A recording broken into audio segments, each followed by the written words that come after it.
Hi hello friends, welcome to my channel. నేను మీ అనుని.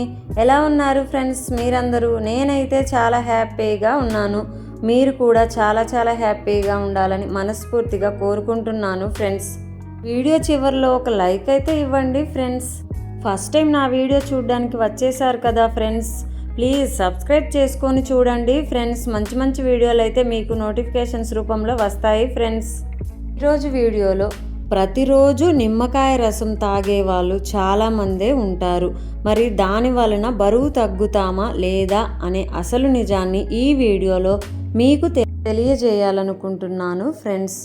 ఉదయాన్నే పరగడుపున గోరువెచ్చని నీటిలో నిమ్మరసం పిండుకొని తాగడం చాలామంది రోజు చేసే అలవాటు. బరువు తగ్గడానికి ఇదొక మ్యాజిక్ డ్రింక్ అని, పొట్ట చుట్టూ ఉన్న కొవ్వును వేగంగా కరిగిస్తుందని బలంగా నమ్ముతారు. అయితే నిమ్మరసం తాగడం వల్ల శరీరానికి బోలెడన్ని ఆరోగ్య ప్రయోజనాలు ఉన్నప్పటికీ అది నేరుగా శరీరంలో ఉన్న కొవ్వును కరిగించేస్తుందా అంటే పోషకాహార నిపుణులు కాదనే చెబుతున్నారు. ఈ అలవాటు వెనుక ఉన్న అసలు రహస్యాలు, ఆరోగ్య వాస్తవాల్ని తెలుసుకుందాము ఫ్రెండ్స్. ఈ నిమ్మరసం తాగేవారిలో మీరు కూడా ఉన్నారా ఫ్రెండ్స్? నిమ్మరసంలో విటమిన్ సి, యాంటీ ఆక్సిడెంట్లు పుష్కలంగా ఉంటాయి.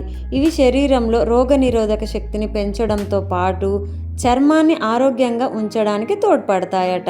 అయితే నిమ్మరసంలో ఉండే ఏ పదార్థము నేరుగా కొవ్వు కణాలను కరిగించలేదు. నిమ్మరసం తాగడం వల్ల బరువు తగ్గుతున్నారంటే దానికి ప్రధాన కారణం అందులో ఉండే నిమ్మకాయ కాదు, దానితో పాటు మీరు తాగే నీరు.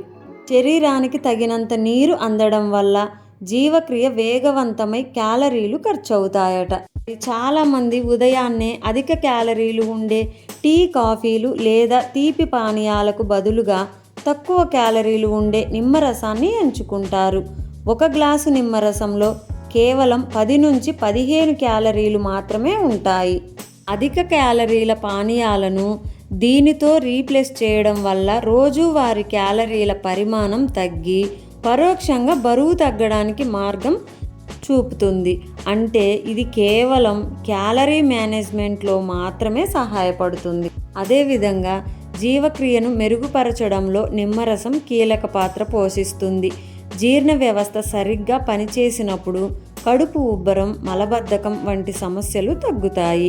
శరీరంలో పేరుకుపోయినటువంటి వ్యర్థాలను కూడా, టాక్సిన్లను బయటకు పంపడానికి ఇది సహాయపడుతుంది. జీర్ణక్రియ బాగుంటే శరీరం పోషకాలను సరిగ్గా గ్రహిస్తుందట. ఇది బరువు నియంత్రణ ప్రక్రియకు ఎంతో అనుకూలంగా మారుతుంది. మరొక ముఖ్యమైన విషయం ఫ్రెండ్స్, నిమ్మరసం ప్రతి ఒక్కరికి ఒకేలా సరిపడదు. రోజు పరిమితికి మించి నిమ్మరసం తాగడం వల్ల దానిలోని సిట్రిక్ యాసిడ్ పళ్ళపై ఉండే ఎనామిల్ను దెబ్బతీసే అవకాశం ఉంటుందట. అలాగే అసిడిటీ, గ్యాస్ట్రిక్ లేదా అల్సర్ సమస్యలతో బాధపడేవారు ఉదయాన్నే పరగడుపున నిమ్మరసం తాగితే కడుపులో మంట మరింత ఎక్కువయ్యే ప్రమాదం ఉంటుందట. కాబట్టి మీ శరీర తత్వానికి తగినట్లుగానే దీనిని తీసుకోండి. నిమ్మరసం అనేది బరువు తగ్గడానికి ఒక సహాయకారి మాత్రమే తప్ప అదే పూర్తి పరిష్కారం కాదు. సరైన ఆహార నియమాలు, క్రమం తప్పకుండా వ్యాయామం చేయడం, రోజుకు కనీసం 7-8 గంటలు నిద్ర ఉండేలా చూసుకోండి. బరువు తగ్గడం సాధ్యమవుతుంది. కాబట్టి నిమ్మరసాన్ని ఒక మంచి ఆరోగ్యకరమైన అలవాటుగా మాత్రమే వాడాలి, కానీ బరువు తగ్గించే అద్భుత ఔషధంగా భావించకూడదట. ఈ నిమ్మరసానికి సంబంధించినటువంటి విషయాలు మనం క్లియర్గా ఈ వీడియోలో తెలుసుకున్నాం కదా ఫ్రెండ్స్. మరి నా వీడియో మీకు నచ్చినట్లయితే లైక్ చేయండి, షేర్ చేయండి, సబ్స్క్రైబ్ చేసుకొని మంచి కిచెన్ తెలుగు వ్లాగ్స్ యొక్క ఫోటోపై క్లిక్ చేయడం వల్ల నా ఓల్డ్ వీడియోస్ని మీరు చూడవచ్చు ఫ్రెండ్స్. ఈ విధంగా ఒక్కసారి షార్ట్ వీడియోస్ని కూడా విజిట్ చేసి ఎంజాయ్ చేయండి ఫ్రెండ్స్.